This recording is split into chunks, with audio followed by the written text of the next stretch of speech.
Professor, what is the deep state? Deep state in the United States are the bureaucrats who are deeply involved in the managing of the American empire.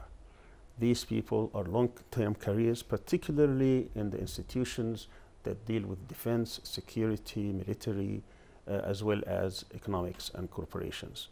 These represent the interest of America. America has a unique goal. They think of themselves as exceptional, and their goal is to make sure that they will always be the supremacist in the globe, that they will be managing the world order, that the whole world would be for their service. And that's why you have this bloated defense budget. Will Trump succeed in dismantling the deep state? And I'll repeat the same question.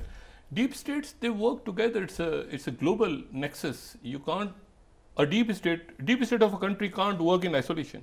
It has to, there has to be some relationship with Colombia or Nicaragua or Central Asia, or even with the countries which they call their enemies. This is not the important part. The important part is time. For anyone, particularly even as a president of the United States, if you wanted to actually dismantle a deep state, you need time. Trump at best has 3 years, because the 4th year he will be lame duck, nothing is going to happen. You cannot dismantle a deep state in 3 years. He cannot? No, he cannot. This is something that would take probably 2 or 3 decades. That's why they will never be able to dismantle deep state. Deep state, to be dismantled, they have to be defeated, and the supremacy of the US around the globe has to be curtailed. He can impact it, in which it will hasten the disintegration of the American empire, but it will not be dismantled during his tenure. They will still have some power, some existence, but he will not be able. Many of the policies, by the way, look what he said. He said he's going to end the war in Ukraine in 24 hours. That was just hyperbole. He can never do that. The deep state will never allow him to do that. He can impact it perhaps within a few months, within a couple of years, but there are certain policies and inertia within the American establishment that even a president cannot change. There are certain constitutional constraints on him that he cannot overcome. He's not just a dictator at the stroke of the pen. He can do this and do that. There are certain things he can do. He is doing it, but that's executive coming out of WHO, stopping the aid to United but Nations, that does not dismantle. putting the tariffs of on his own allies. I mean, these things he can do, but that does not dismantle the deep state. He can impact tariffs. He can impact certain policy here and there. He can dismiss and fire certain people, bring others. But the deep state is much more than that. When you have 7 commands, these 7 commands rule American policy throughout the world. Northern Command, Southern Command, Central Command, African Command, Pacific Command, NATO. He cannot just go and dislodge all these things. He can impact a policy here and there, but as a whole, that takes a long time to do. This is an empire that has been built for over a century. He cannot just do it in 3 years. I'll come back to the 5 eyes. मैं बताना चाहता हूँ कि आपने जो बात की ना डीप स्टेट की, बड़ी इंटरेस्टिंग है. प्रेसिडेंट पुतिन ने क्या कहा था? पुतिन ने इंटरव्यू दिया पिछले साल, एक फ्रेंच मैगजीन है ला फिगरो. उसने कहा कि I have been negotiating with American presidents, और अमेरिकन प्रेसिडेंट्स उन्होंने बात भी की, बुश की, ओबामा की, and American presidents make commitments to me, they discuss, and then he said people come in dark suits with dark ties, and they tell the American president, sir, this is what is in the national interest, this is what is not in the national interest. And what was promised by those American presidents to President Putin during their discussions, that is kept away. नहीं तो Russian deep state भी होगी ना, वो तो है, Wagner वो तो ग्रुप, नहीं, वो खुद उसका हेड है. Putin is the head of that, he is KGB सारा, वो तो रशिया का तो बड़ा कंट्रोल है उसका. एक और किताब मैं आजकल पढ़ रहा हूँ, बड़ी इंटरेस्टिंग है, और एक वो है काश पटेल की, नहीं उसमें किताब लिखी government gangsters, that is the name of the book, and he is the Trump nominee for FBI chief. और उसमें गवर्नमेंट गैंगस्टर से उसकी मुराद है the US government. So Trump का है, by American standards, it's a revolutionary thing what is happening. नहीं, it's never happened before. देखिए, मैं इसलिए तो American system is in turmoil. मेरा सवाल ये है, 5 eyes again I answer. देखिए ना, 5 eyes is old news now. No. Trump is abusing or saying that he's going to be the governor of our 51st state. Canada. And he lost his job. Justin Trudeau. So he collapsed. My point is, where are the deep state? Where is the 5 eye? Second World War orders. And once he's saying, you know, you have to buy oil from us, not from the other countries. He's talking to NATO and the Europe. And also India. And also India and the BRICS. I mean, so where are the deep states of all these countries? And are they, I mean, the whole structures are dismantled of the deep states, the global deep states? America does not look at these as equal partners.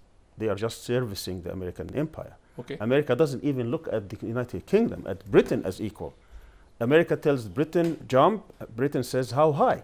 Because it wants to be embraced by America for its own interest worldwide. So America doesn't look at these as equal partners, so it doesn't deal with them in that level at all. But let's get back to American policy. I want to give an example. An American policy which has been strictly followed since at least World War II is never to allow any rising power to be a hegemon or to be powerful in its own region. So it will always create what they call balancing. Other countries that will balance its power, it will make everything possible in order to create that balancing power, so it will never be comfortable enough in its own region. You know, to take an example of Turkey.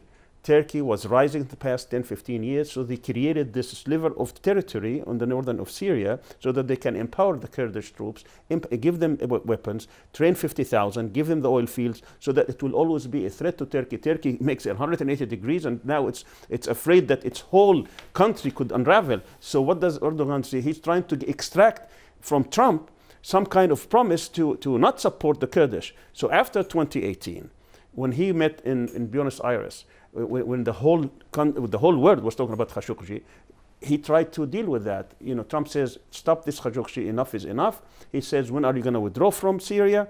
Then he calls him 12 days later without consulting the deep state. So he says, I'm going to withdraw, because he was trying to get a concession. Let me just finish the story. Yeah. Then the whole establishment in the US go in turmoil. The Secretary of Defense resigns. This is $5 billion project that they have been pouring into northern Syria.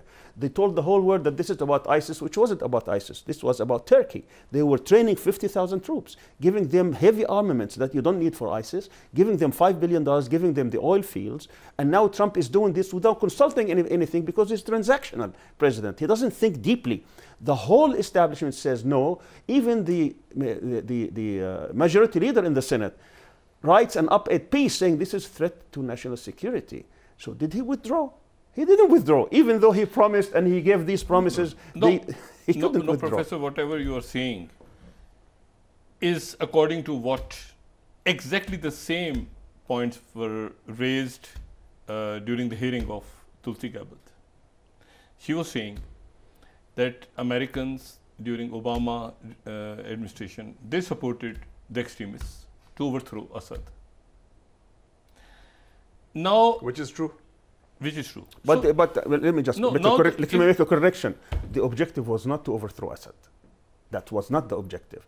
The objective was to have a war of attrition against Assad and Hezbollah and Iran. They never armed the resistance or the opposition to the point where they can win.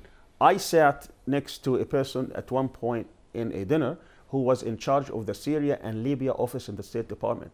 And I asked him, what is the US policy there? He said, no winner. I said, what do you mean? He said, we don't want any party to win. I said, why? He said, because both are not good for us. So I said, so what do you do? He said, we cannot control Assad. We control the opposition. We give them enough arms to fight, but not enough arms to win. That was American policy. So this is this is different now. If Tulsi Gabbard comes in, what Americans will do?